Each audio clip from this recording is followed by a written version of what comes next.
Hi everybody! When you want a layer to follow another layer, you parent them.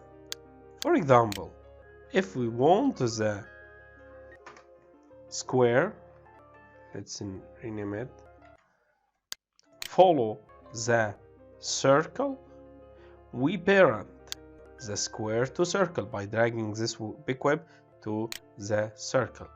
Now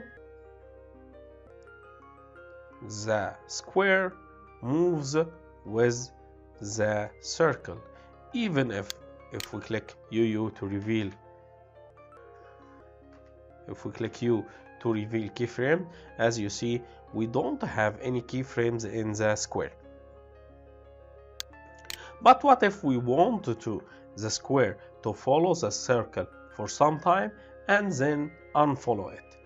In fact, the parenting process in After Effects is not animatable. We cannot animate it with keyframes like any other property. So here comes the benefit of splitting a layer. How can we do this?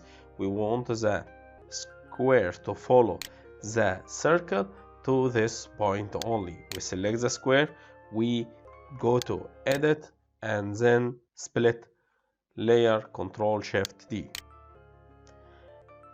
He makes two layers from the square, square 1 and square 2. We can go and unparent square 2 to the circle. Let's see what happens. As you see, the square 1 follows the circle, then square 2 doesn't follow the circle. This feature is very beneficial while animating in After Effects and helps you to work faster. That's it. Thank you and see you next lesson.